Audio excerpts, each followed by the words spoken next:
I only have one message to give you. I don't care what you think of me. I don't care what you call me. I do care what you do with this information because it is important to our survival as a species. You're listening to the Hour of the Time. I'm William Cooper. Good evening, folks. Before we get started, I have to clear up a little discrepancy here. Apparently the other night, or within the last week, because I've been getting a lot of email about this, and I even received one telephone call. Apparently somebody called the Alex Jones broadcast and asked him why he didn't have me on the air, or asked him something about me. Alex Jones said he had me on the air once before, several years ago, and had to cut me off the air because of the foul language that I used. So on the air tonight, I'm going to tell you, Alex Jones, you are a bold-faced, miserable, stinking little coward liar. Now let me say that again so there's no mistake about it. You can all tell Alex Jones that I said this, and I suspect he's listening because he does. Alex Jones, you are a bold-faced, stinking, rotten little coward liar. I was only on the Alex Jones show one time. It was years ago, when I didn't know who he was, when I didn't realize what a liar and a coward and a sensationalist bullshit artist that he is. He was on one little FM station down in Texas. He wasn't on all the stuff that he's on now. And I agreed to be on his broadcast. That's when I was doing guest appearances on broadcasts, years ago. I was not cut off. I did not use any kind of foul language whatsoever. He treated me very well, and I stayed on for the whole show. Some of you in Texas know that that's true because you heard the broadcast and you taped it. Later, when I found out who Alex Jones was and what he was doing to the truth, and what a cowardly liar and sensationalist he really is, every time he called me after that, I have always refused to appear on his broadcast. Absolutely refused to lend him any credibility whatsoever by appearing on his broadcast. And that made him very angry. I've also revealed him for the lying sensationalist bullshit artist that he is by every once in a while bringing to your attention the lies and the deceit and the rumors that he spreads over the airwaves that are not good for any of us, and they're not good for the nation. They are especially not good for militia and patriots. The most disgusting broadcast he ever did was on New Year's Eve, the year 2000. The New Year's Eve, 1999, bringing in the year 2000,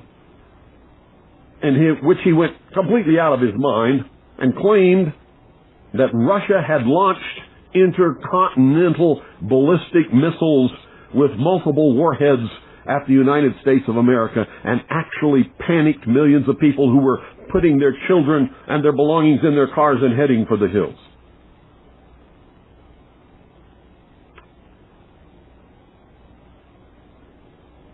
Now, there's lots of things that can be said about me. Nobody needs to lie about me. Sometimes I am irritating. Sometimes I absolutely will not suffer fools and am just as rude as I can be. Nobody has to lie about me, Alex Jones. So I suggest that the next time somebody calls your broadcast and asks them about me, you tell the truth. There's lots of truth that you can tell about me. But don't ever lie on me, buddy, because I'll chop you off at your ankles. I will chew you up. I will spit you out for the lying, stinking, rotten little coward that you are. And that, ladies and gentlemen, is all I have to say about Mr. Sensationalist, lying, rumor-mongering, bullshit artist Alex Jones. Good evening. You're on the air. Hey, Bill. How you doing? Good. Hey, I just wanted to confirm to you. I called a few weeks ago before the attack happened, and I was driving home from Maine because that's where I'm from. I live in New Hampshire, and I was pulled over by customs. And this was about a week and a half, I'd say. And another party of mine, a buddy of mine, they were pulled over by it was a roadblock of customs. And it was right before Holton, Maine on Route 1. Had you crossed any borders? No, not at all. We left from Presque Isle, Maine, and we were headed back to the Manchester, New Hampshire area. Okay, go ahead. And from what I understand now is they got a slew of illegal Mexicans working up there in the fields.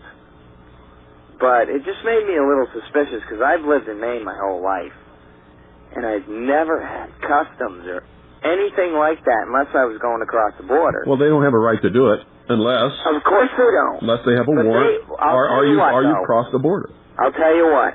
When I got pulled over personally, they asked me for a driver's license, but they never ran it. He looked at it, gave it back to me, and said, "You're okay."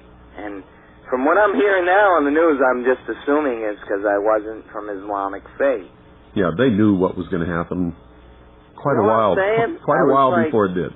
It was bizarre. I've lived up there my whole life. I've met customs agents. I've lived in Calais, Maine. I was 11 miles from the border in Presque Isle. I've never had a problem. And it just seemed weird to me that they were all through the state of Maine with roadblocks, and the state police were assisting them also. But I don't know, Bill. I think you hit the nail right on the head, and a bunch of my friends also do. And we appreciate you being out there, and it's bravo to you, Bill. Thank you. You just keep it up. Appreciate it. Thank you very much. And I got to get online, and I got to get some of your stuff offline. But we really like those shows you used to do on this broadcast. What do you mean, shows I used to do? It's very informative. You know, you talked about Freemasonry. You talked about... those are available online. I can only do so much. I know. You only got so much time, and I wish I had enough money, and when I do, I'm going to give it to you so you have as much airtime as you want. Well, how's that, pal? Thank you. All right. Hey, take care. Thanks for calling. Hey, listen, here's another story. I kind of came in like halfway through The Sopranos. Yeah. That's a great series, by the way. I think it's cool, but I'm just comparing it with your life, I mean. Yeah. I don't really understand or know what happened with your wife and your child. I sent them out of the country. The government issued a warrant for the arrest of my wife. They were going to throw her in prison. She never has done anything illegal or unlawful. She's not a criminal, period. This is how the Gestapo in this country works. What they were going to do is arrest my wife, and then they were going to use her to make me an informant for them. They would say, if you agree to be an informant for us and rat on the militia and all of the patriot movement and be a spy for us, then we'll drop all the charges against your wife. That's the way they work. And so to prevent them from using my wife against me, I sent my wife and my children out of this country. They are safe. See, that's what worries me about the state of emergency we're in and constitutionality. It should. In a state of emergency, there really is no constitutionality. Right. They throw it in the can, just like Clinton did, and we weren't even in a state of emergency. Well, we've been in states of emergency off and on. Oh, yeah, he used that forever. To benefit for a lot of things. But what worries me is in the constitutionality, where are our rights right now? They're wherever you're willing to draw a line and say, you cannot come across this line or I'll kill you. That's where your rights are. Thanks for calling. Thank you, Bill. And if you don't understand that, folks, then it's beyond my capability to explain it to you. They will get away with whatever you let them get away with. And until you draw the line and you're willing to die for what you believe in, they will keep taking and taking and taking and taking until there is no more to take. It's all gone, and you're a slave. Good evening. You're on the air. Yeah, hi, Mr. Cooper. Hi. Listen, that Alex Jones interview was directly after you published the Veritas June 26, 1998 issue about the Cooper family being targeted by the feds. Yeah. Yeah, I heard it. Yeah, and back in 1990. So did he kick me off the air? No, he's a liar, and you've pointed it out, and I heard that interview, and you were nothing but cordial. Yeah, well, that's the truth. That's the truth. Thank you. Thank you, Virginia. Bye-bye. Alex Jones is a miserable, rotten, little, stinking, cowardly, bull-faced liar. Boy, you know, all of these people ought to know better than to mess with me, because I don't take any crap from anybody. And if I'm not afraid of the whole machinations of the entire government Gestapo, what in the hell makes Alex Jones think that I would ever be afraid of his cowardly little rotten butt? Good evening, you're on the air. Yeah, Bill. Mm-hmm. I just wanted to let you know I verify what you said about that Alex Jones interview. They had it archived on the internet at one time, and I did hear that interview, and there was nothing wrong with what you did. And I wasn't thrown off the air, was I? Not a bit. No. And that's the only interview I ever did with Alex Jones. As soon as I found out what he was doing and who he really was, he's called me back at least 100 times since then, and I've always told him to take a hike. So anyway, thank you. You bet. I appreciate that. 520-333-4578 is the number. I may make some mistakes, folks, but I don't do what these other clowns do. Good evening, you're on the air. Yeah, let me turn the radio off. It's off now. Hello? Hi. I just have a couple questions I want to ask. For one thing, can your past radio broadcasts on the internet be received, looked up by date? In other words, like September the 2nd? I don't know. Have you been to the website? Yeah. Go there and you'll see how they're listed. Yeah, I just see the numbers. Okay, and I found it just so disturbing, so extremely informative. The website I looked up today about terrorists being used as hoax for people to gain power. Yeah. And whatnot. Then it's been used throughout the history of humanity. Right, and also I remember, as you recalled, that you have a big wall map of a 1943 wall map of the world before the war ended. Yeah, before the war ended, showed the exact the divisions of the world as they actually became, and it showed a new country that nobody had ever even dreamed of before, right where it is now, called Israel. Yeah, and the thing that comes to the question that comes to mind to me, I'm very glad it did not happen, because I'm sure a lot of innocent people would have suffered and been killed. But what comes to mind to me, if the war, isn't it strange that what I understand, World War II, which began in the 30s or mid-30s in England, and what I find so strange, it did not begin in England in the 30s. Not begin, but it started in England. It didn't start in England. Or there was like bombings in England. It didn't. Not until the war started in England. The war actually began long before England was even a part of it. I see what you're saying. But anyway, my question is, if with this all being planned and all, it seems like very odd that Windsor Castle was not like severely bombed during World War II. Severely bombed? Wasn't bombed at all. Doesn't that seem very, very ironic, since there was many warplanes, I understand, that were bombing England during the 40s? Yeah, I find it pretty incredible, but who am I? Yeah, very, very incredible indeed. That Windsor Castle was never bombed. I just find that very, very incredible, which really shows that there's a lot more going on than what... Not only Windsor Castle, but the actual city of London. Now, you have to understand, and that's the part that's called the Crown, okay? Yeah. It is the financial center of the world, or it was at that time. And it was totally run and controlled by Freemasons. And, yeah, you're right. There's some big discrepancies about the bombing of London. Yeah, and I also, I remember you were mentioning also that London has a lot more jurisdiction of what goes on with the American government than what goes on, what the America do. Well, that's true. Yeah, and also, my last comment I want to ask, I don't really get the gist of it. We were mentioning a long time ago when, I believe it was John F. Kennedy Jr. was killed in the plane. You were mentioning it was shot down. No, I didn't say it was shot down. I said I was shown photographs of the wreckage by a military officer who brought these photographs to my home, knowing that I have a radio broadcast and that I would talk about what I saw in these photographs. I was allowed to look at them for a certain specific period of time. Yeah. And what these photographs shows is that a bomb was detonated in the tail section of Kennedy's aircraft. Right. Okay.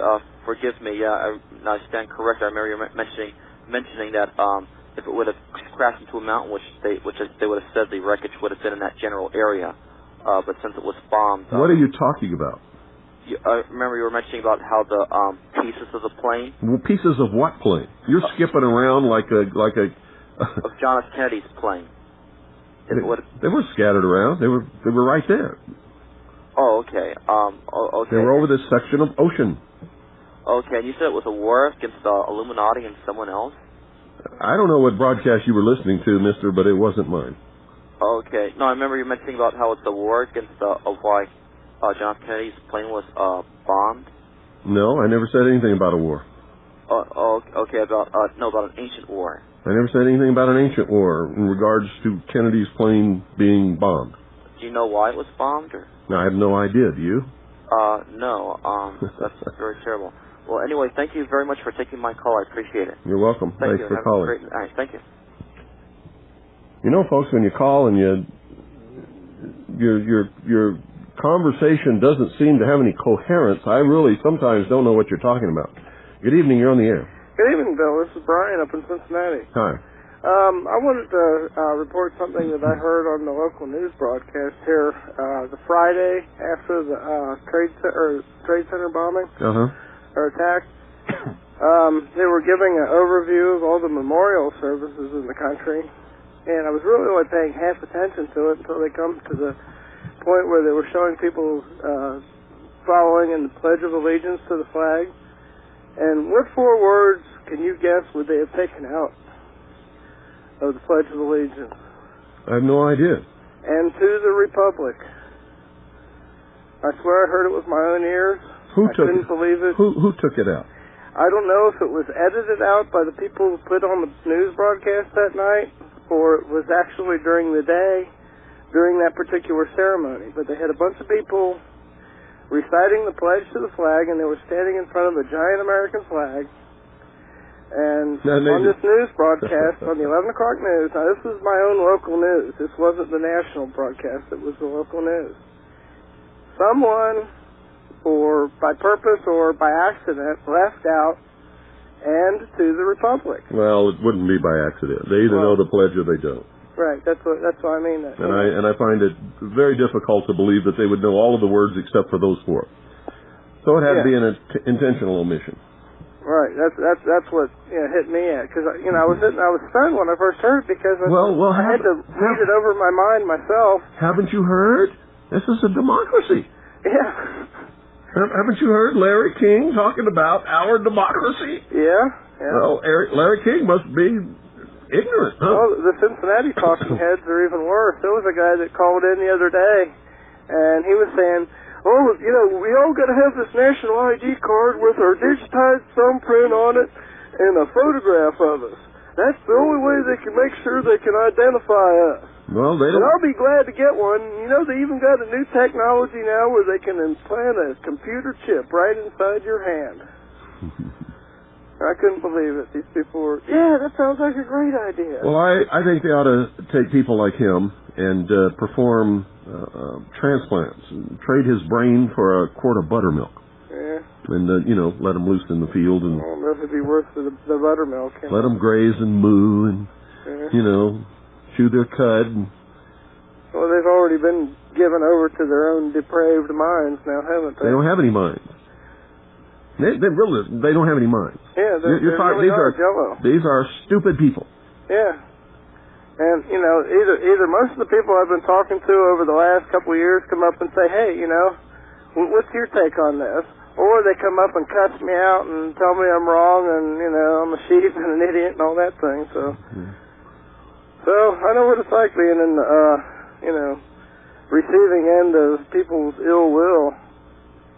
Another thing that happened up here recently in Cincinnati, you remember the police shooting that caused all the riots and stuff here in Cincinnati? Yeah. Well, just I think it was yesterday or today. They just handed down the verdict, which was one judge, making a decision in the case, no jury, but they found the officer not guilty of negligence or homicide in the death of the individual. And because he chased this guy down a dark alley, and the guy had baggy pants on, and he kept trying to pull his pants back up so he wouldn't trip and fall.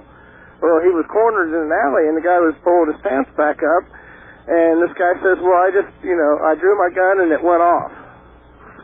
Well, yeah, he drew his gun because his finger's on the trigger. Well, what's the first rule of You don't shooting? put your finger on the trigger unless you're going to shoot somebody. Yeah. And you don't point a gun at somebody unless you're going to shoot somebody. And you don't shoot somebody unless your life is in danger. And if you don't see a gun in the guy's hand pointed at you, your life is not in danger. Yeah. I'm sorry, all you police officers out there that just can't wait to kill somebody. That's true. Did you read anything in the paper about what was going on during the trial? Oh, yeah. The defense was claiming that, well, he's got this eye problem that causes him to see things, when he's under stress. Yeah, well, you believe that? Then he shouldn't be a police officer, should he? Really? I think he's a liar. That's what I think. Well, yeah, it's obvious. But I think he's a liar. Picture and seeing him on the TV, that, his face. You ever go out and drink with the police officers? No, I can't say that I have. I did for a while when I was in real tight with the L.A. bomb squad and the L.A. Special Operations Department, because we trained them to dive at the College of Oceaneering, and they looked up to me because I was a deep sea diver and one of their instructors, and so they would invite me to go drinking with them. What comes out of their mouths when they're drunk would make Hitler cringe. Oh, yeah. I used to work with a guy he was in the firefighters, and he told me about some things about high-level union people that, would just shock and amaze you, but, they're just gross individuals. Yep, they are. Sick and depraved minds. They are. They're haters of God, they're haters of people and men. And they can't wait to kill somebody. Yeah. They just really enjoy that. It seems like it adds a little star to their eternal crown or something. Thanks for calling. Okay, thank you, Bill. 520-333-4578 is the number. Now, don't get me wrong, folks. Not all police officers are that way. But more and more of them are becoming that way because they're edging out. They're forcing out of the police departments all over this country the good cops who are the elderly cops now. They don't get promotions. They get edged out or they retire. They're forced to retire. Good evening. You're on the air. Hi, Bill. Listen, I was listening to you the other night. Let me turn my radio down. And you were mentioning how is it the white papers that Bush is publishing to all the countries in the world where he's going to list all the terrorists? I never said anything like that. No, you didn't say that, but you said you just prefaced this that you were listening to my broadcast, and then you asked that question as if I said it. No, wait. What you said is that you watched they're going to put these militias in America on this. No, that's not what I said. I said sooner or later they're going to have to define the word terrorist. And we will know what they're up to when they do it. And it wouldn't surprise me to see American patriots and militias somehow twisted into this definition. Okay. Excellent. I wish you guys, when you listen to me, would really listen to me. We try. We record. Well, most of the time you hear what you want to hear, or you hear something that I never said. And that bothers me. That's not true, Bill. Well, what you said had nothing to do with what I said. That's not true. It is true. You want me to play it back? I tape this broadcast every night. I got a tape running right here. I can play back your words for you if you want me to. Okay, but I didn't mean what I said. I like your response. Usually you don't mean what you say, and that's the whole problem. Thanks for calling. 520-333-4578 is the number. It really bothers me when I say something on the air and you hear something completely different that I never said at all. That's disturbing. That's really disturbing. Good evening. You're on the air. Hi, Bill. This is Tim. Hi. Haven't they already defined who terrorists are? The Project Megiddo came out. Project Megiddo. What is Project Megiddo? That was the FBI saying that... How do you know? Well, I read it on the net. You read it on the net? Yeah. You know something? I could sit down tonight and write all kinds of fictions and post them on the net and say the FBI did it. Would you believe them? Probably not. You made no attempt to verify whether it was really written by the FBI, or if it was written by the FBI, if any portion of it had been changed by somebody else. Well, they claimed even on the TV that it was an FBI operation. You're not listening to me. How do you know that the copy you found on the net was a verbatim copy? I don't know. That's my point. You don't know. So stop believing the crap that you find on the net, including what's posted on our website, unless you verify it. You have to verify it. You can't trust anything anymore. That's how we got where we're at. Don't you understand? Yes, I do. Then stop it. Stop reading this crap that you find everywhere and just blindly believing it. So you don't know if it's true or not. Do you? Well, no, I don't. That's right. That's how we got to the point where we're at right now, is everybody trusting and believing and, not questioning anything. And that's exactly the way they want you to be. It's got to stop. I guess their plan is working perfectly then, huh? If you buy into it, yes. Well, I don't buy into a whole lot, I guarantee you that. Well, stop believing anything unless you can prove it. Check it out. There's a Freedom of Information Act. If Project Megiddo was really a legitimate project of the FBI, you could send through the Freedom of Information Act to the FBI and get a copy. Did you know that? Okay. And then when you've got an official copy in your hand, you can say the FBI wrote this and said this. Otherwise, you don't know. Because I'm telling you right now, most of the stuff on the internet is either a total false, fake, fraud, lie, or it's truth mixed with lies, or it's been doctored in some way. Okay. Okay? Okay. You can't trust it. Believe me, you can't. Okay. Thanks for calling. God bless. You too. You can't believe this stuff, folks. Finding it on the internet doesn't give it any more legitimacy than getting it in your fax machine from the Patriot Fax Network. It's still bullshit. Good evening, you're on the air. Hello, Mr. Cooper. This is a call from the UK. I'm up early in the morning listening to your broadcast, but it's well worth it. Thank you. You're welcome. Could I just ask you, have you been able to review any of the video footage of the terrible tragedy? We had a montage of video footage that was broadcast in the UK about 3 days after the event on the commercial channel, the ITN channel, news channel, which is our main basic news apart from the BBC. Mm-hmm.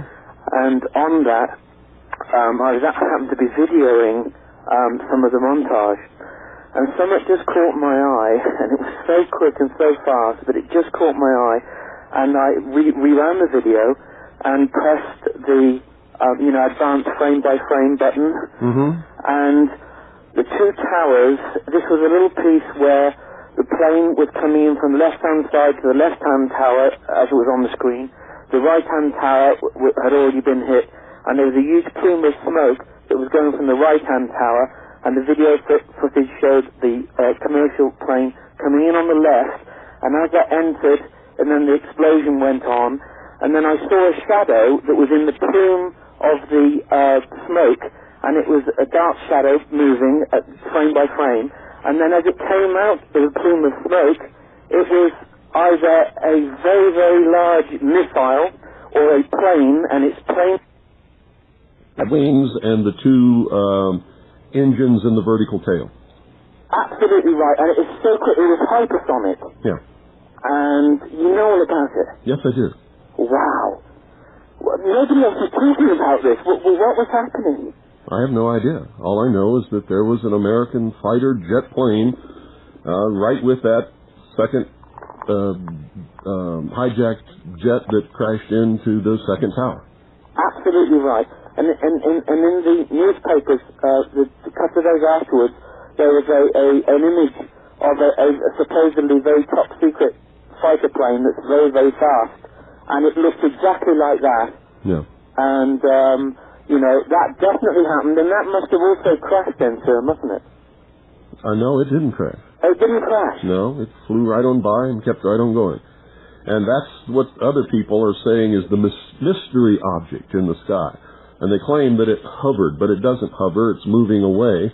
And so it looks like it's not going in any, but it is. It's moving away. But you know, on the screen that I was watching, though, if you saw the angle of it coming down, it looked as if it could only crash. It was... No, it didn't crash. It went right by the building and right on the other side, and then it turns and goes directly away from the camera. And it looks like a white object in the sky, and some people have, listen to Art Bell, if you get him, he claims it was a flying saucer. Oh, God. Well, this thing was actually dark in color, that I saw, that it got on the screen, and it's actually dark. Without a doubt, it's either dark metallic grey, or black. Well, it depends upon exactly where in the frame that it was. When it reached the other side of the building, it was in full sunlight, and it looks like it's white. Right, I see. Okay, well, I'm just amazed, but shouldn't be amazed with you. I listen to you all the time, that you knew about it. It's fantastic. Oh, yeah. At least you know. Thank you very much for your program, and we're all rooting for you, sir. We really are, and America. You're welcome. Thank you. Bye-bye. Thank you for calling. 520-333-4578 is the number. That's right, folks. And the plane that went down in Pennsylvania was accompanied for many miles by at least one F-16 American fighter, which shot that plane down. Good evening, you're on the air. Hey, Bill, this is Mike in Canada calling. I thought I might give you a laugh here. Our federal government said yesterday it has frozen the finances of terrorist groups and individuals in Canada, but later refused to say whether any such assets exist. Well, of course. And of course they can't name the terrorist groups because they don't know who they are, do they? I guess not. Why can't they publish the names of the terrorist groups and tell in the newspaper exactly what funds on deposit at what banks were frozen? For everyone's benefit. Yeah, I'm telling you why they can't. Because they haven't done any such thing. It's bullshit. Another thing, you mentioned Larry King earlier. About 2 weeks before the September 11th event, he was a guest sitting around the fire with George Bush Sr., and it was really a media job, just making him look like your favorite grandfather and actually reading old letters, love letters he sent to his wife. I don't know whether it was just timely or not, but it'd be interesting to hear some love letters to Noriega or China and whoever else he knows. It just seemed like such a con job. It is. It's a media circus designed to propagandize the sheeple out there. So that's what it is. Thanks, Bill. Good night. You're welcome. Thanks for calling. 520-333-4578 is the number. It's your turn to call, Poopy. Pick up the phone and dial it. 520-333-4578. Good evening. You're on the air. Hey, Bill. Yeah. Make no mistake about it. I trust no one. Good for you. I trust no. I'm the guy just called. I didn't mean to... Goodbye. 520-333-4578 is the number. Don't take what I say on this broadcast personally. I use your call to educate millions of people. And if you're wearing your heart on your sleeve, you better not ever call this broadcast. Good evening. You're on the air. Yeah, Bill, I called in the night of those. That brother from the UK, I'll support that because I called in at night and you said no one else had reported that at the same time, but you could plainly see before they cropped the pictures that there was two F-16s at about building top level. Yeah. Maybe 50 feet below that airliner when it came in. So that means they were escorting that jet. Either they couldn't shoot it down, or they couldn't talk it down, or they were escorting it in there and showing it where to go or something. I hate to say. Yeah. Well, there's a question about whether they had rules of engagement that would allow them to shoot down a civilian airliner full of passengers. We do know that at some point President Bush did give the order that if there were any more hijacked planes in the air and if they were headed for targets, shoot them down. And that's what they did to the plane in Pennsylvania. They shot it down. But they're not going to admit it. That's correct. I heard a report on that a plume of smoke came out of the engine, and that one person said no one in the cockpit could make that happen. So that had to come from the outside. Yeah, the F-16 fired a heat-seeking missile that went right up the exhaust of the engine and blew the wing off. I certainly believe that. And the way they use this spin spin doctor that we're all watching and paying for this, being indoctrinating, they deserve a reward and they should be shot. Given a medal and shot, I think. Who should be given a medal and shot? The people that are controlling this whole thing and pulling the strings on this indoctrination device, this one-eyed demon in your living room floor. No, I wouldn't want to give them a medal. I just want to shoot them. In fact, I'd rather hang them. I'd rather hang them in Times Square at high noon and let the whole nation watch it on television. The way everything goes so smoothly for them, would you admit that it's almost demonic in its nature? Let's not get into religion. Let's not get into demonic. You want to talk about demons, call Art Bell. Okay? Thanks, Bill. You're welcome. 520-333-4578 is the number. No, demons didn't do it, folks. Demons didn't do it. People did it. People did it. God didn't do it. People did it. Makes me sick to hear these people say, it's God's will. It's not God's will. It was people's will. Good evening. You're on the air. Yes. When are you going to fix your Majesty 12 page? There's a CIA document missing. I have no idea. The website's huge. You need to talk to the webmaster. The webmaster? So you need to go to the site and email the webmaster. Do you think there's any validity in how the Japan report that Pentagon is recommending tactical nukes against Afghanistan? No. I think that's purely conjecture, and if the Pentagon were recommending any such thing, they certainly wouldn't tell anybody that would go and report it on the news. Okay, thank you very much. You're welcome. Bye-bye. 520-333-4578 is the number. But I will tell you this, if anybody else used nuclear tactical weapons or nuclear weapons of any kind, we would certainly not hesitate to retaliate with atomic weapons. That I know about the military. Good evening, you're on the air. Good evening, this is Shep from New Jersey. How are you? Good. I'd like to thank you for a bit of phraseology I have not heard for 2 decades. And it made me smile, and I will certainly use it. And your phraseology was to suffer fools. And I would just like to thank you for saying that tonight. You're welcome. And it's true, I do not suffer fools, period. Have a good evening. You too. Thanks for calling. 520-333-4578 is the number. Yeah, the Americans have been coddled. I mean, we have just been spoiled rotten. We think we're so smart, and we're so educated, and we know it all, and we're the kings of the earth. The truth is, the majority of the American population are dumber than earthworms. Good evening. You're on the air. Bill. Yes, sir. Nelson, Syracuse, New York. Yeah. Did you get the package I sent you on the Riskin? Yes, I did. Thank you very much. Did you also see in that package a copy, a Xerox copy of the IRS rules for churches? Yes, I did. Very interesting. Our good boy Rush Limbaugh says there's no Bilderbergers. But in that list, the IRS recognizes that they're Bilderbergers.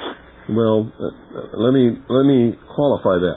Unless you got the list directly from the IRS, you don't know if it's an IRS list or not, do you?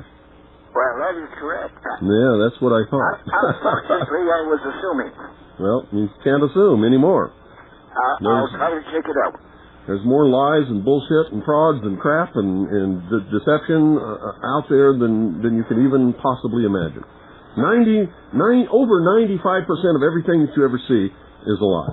Right. Very good. Thank you, sir. You're welcome. Yep, I got what you sent me. But just because it says IRS at the top don't mean it came from the IRS. Good evening, you're on the air. Hello? Hello, Bill? Yes. The early days of the tragedy, you had said that the building was brought down from the bottom down. Are you still holding to that position? I believe one of them at least absolutely was, yes. Okay, because I was just looking back at the building number 7, the third one that came down, and that was clearly from the bottom down. You're absolutely correct on that one. Yeah. In fact, the video which was taken, and it sounds like they're saying, nice shot, police, in the background as they're taking it. Yeah. They're homing in on the bottom floors even before it starts to come down. Yeah. So. Yeah, it's well, what can I say? I mean, you've heard everything I had to say. And I believe at least one of the Twin Towers for sure was brought down from explosions on the bottom. Okay. That's what I wanted to know. Thanks for calling. Thank you. 520-333-4578 is the number. A lot of the people who were exiting the Trade Center towers reported that when they got to the ground floor in the lobby, there had definitely been explosions down there.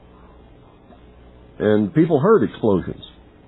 So, you can believe what you want to believe. The evidence that I have on videotape and the evidence that I have from the testimony of witnesses points to at least one of the Twin Towers was brought down by controlled detonations. Good evening, you're on the air. Well, Bill, I was thinking, as many people listening, the credibility that you can add to somebody watching internet display or any of this information is that they need a real good, solid background in science.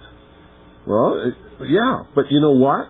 The level of the background of science you need isn't any more than about 8th grade. If somebody's trying to be rational and they understand the years of experience and the scientific background of somebody like Ben Parton when he's trying to explain what happened with the explosives in Oklahoma City, then he can judge who's telling the truth and who's giving a bunch of bullshit. Yeah. But in your own capacity, you're an experienced diver. If you could understand and explain to somebody why they could get the bends simply because they did some shallow diving, but they went up to 10,000 feet in an airplane a little later in the day. Yeah, you don't fly after you dive.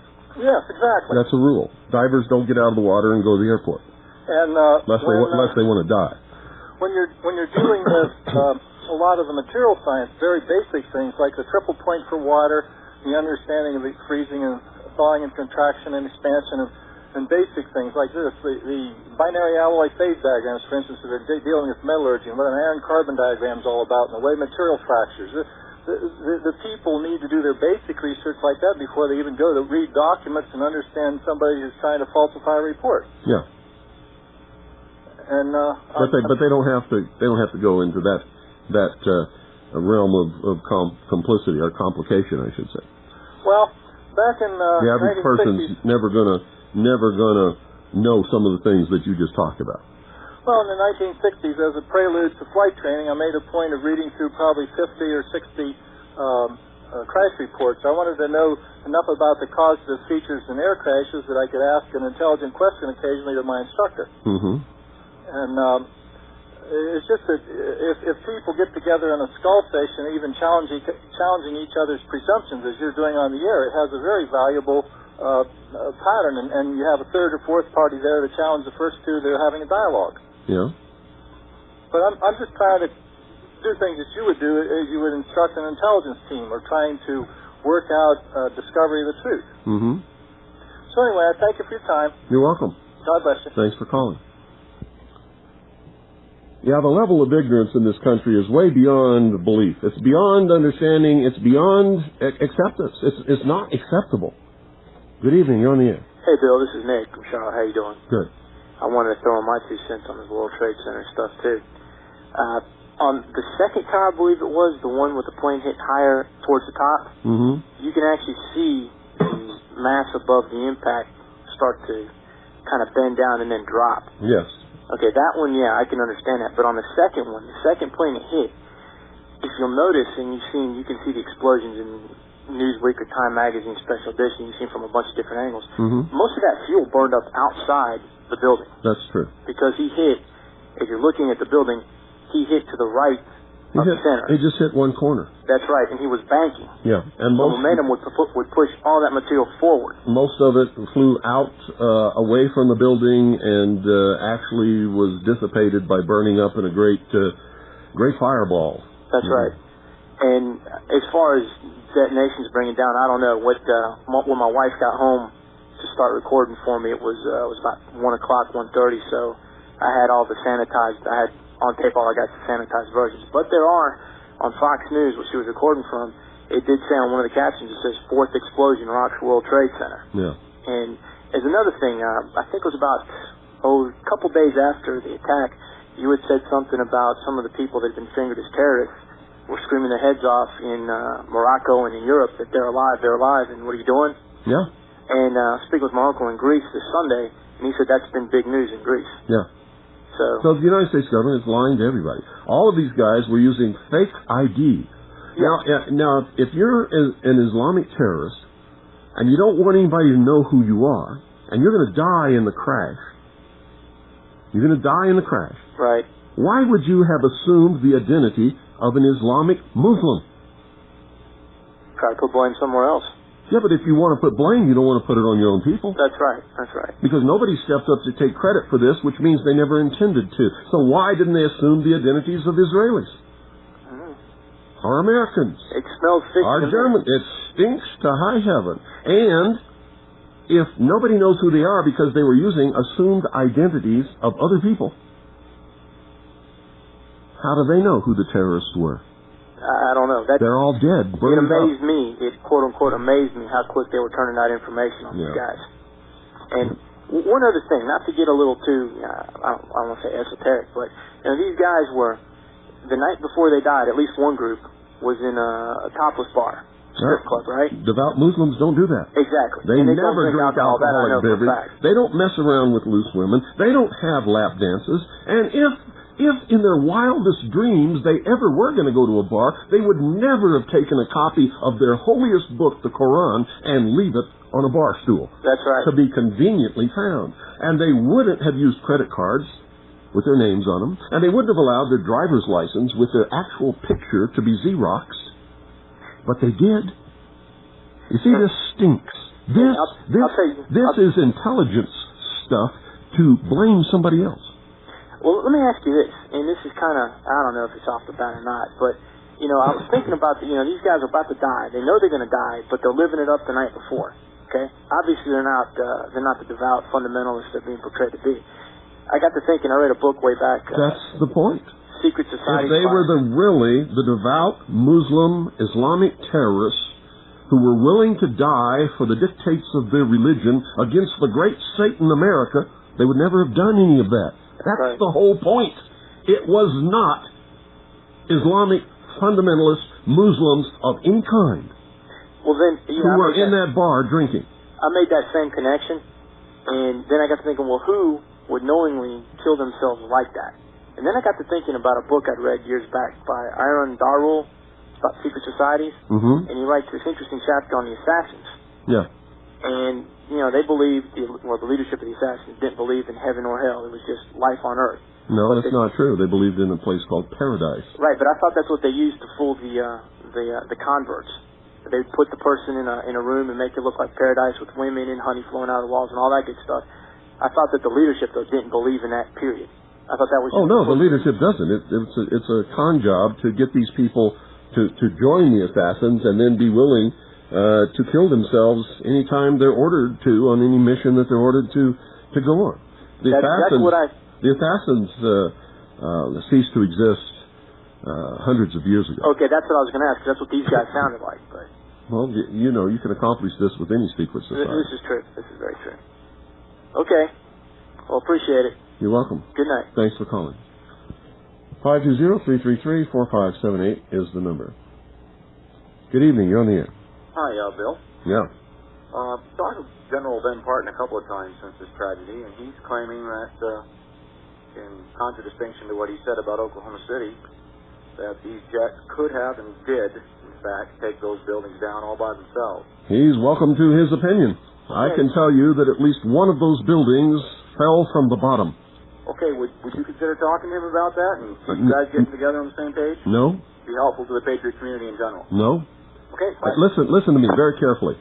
I don't give a damn about the Patriot community in general. I do my own research. I document what I find. It's based upon evidence. Okay? I don't care if anybody likes me or doesn't like me. Most of the so-called Patriot community are a bunch of liars and scam artists and socialists who just can't wait to get all they can out of the government while pretending to be against big government. So don't call me up and say it'd be good for the Patriot community in general. You don't even know what the hell you're talking. You don't even know what the Patriot community in general it is.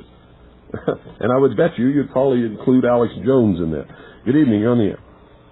One of the things that a lot of people are overlooking is the fact that Afghanistan is a threat to the international world order because these guys are nationalists, religious nationalists in their beliefs, and they don't want to be tied into the international banking system and their control. And people like Milosevic and the Taliban are a direct threat to internationalism because their very presence can disrupt the concept of internationalism regionally and then across the whole globe. Absolutely correct. You say that about any fundamentalist religion or any people who are trying to hang on to their culture and their beliefs and their country. And the Afghans have every right under whatever you want to think about it, they have the absolute right to their own determination. Absolutely. That's correct. If the Afghan people don't like the Taliban, they're all armed. The whole country of Afghanistan is armed to the teeth. They can go and shoot those guys out of office. That's right. But you know what? They accept the Taliban, and regardless of what the national press and the international press in this country and the world says, the majority of people over there are behind their government. And the reason why that government is there is because the majority of people support them. Well, I think you're probably right. And you know, they have done everything to disrupt any the whole world is what we've been disrupting. Yeah. That's why I said earlier. They're disrupting the whole world and anybody's ability to create their own self-determination, to have their own sovereign nation. They cannot allow that. That's because, as I've told you before and proved with documentation, official government documentation, during my series on treason and the New World Order, documented, read these documents over the air.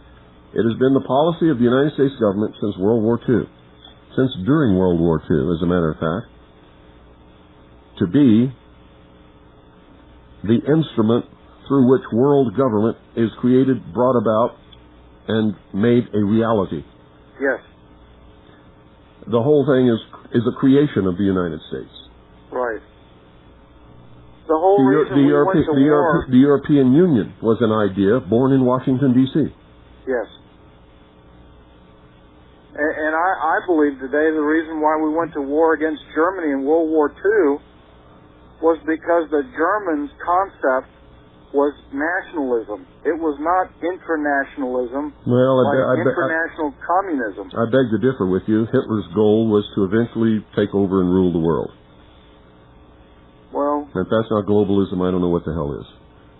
That could be. Yeah, well, that was his goal. My impression was that his people were pursuing a nationalist concept. Well, and they could not allow that to infect the rest of the world. Because there were people all over the world of other ethnic groups, other racial groups, who had considered the model of National Socialism insofar as maintaining their own national sovereignty and destiny outside of the control of the international cartel. So what's your point? My point is, well, it goes back to the very first... You've got to hurry up because we're out of time. Yeah, I know. They cannot allow any nation or group of people to have their own nation. Well, that's correct. It's all about world government, and everybody has to be controlled. They want to enslave the entire human race. I've said it a million times. That's exactly what it's about. And I think bin Laden is part of that greater plot, and he is there as an instrument to bring this raft of internationalism on the Afghanis. Have you ever read the report from Iron Mountain? No, sir. Read it. Thanks for calling. That's it, folks. That's all she wrote. Good night. God bless each and every single one of you. Good night, Annie Poon Allison. I love you.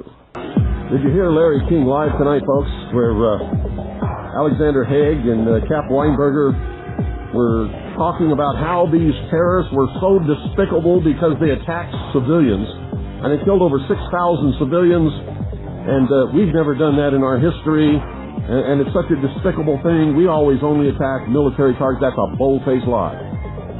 We bombed the city of Dresden in World War II with firebombs and killed over 150,000 in one night. Women and children and old men, all civilians, all non-combatants. Alexander Haig, Caspar Weinberger, you're liars. You lied tonight.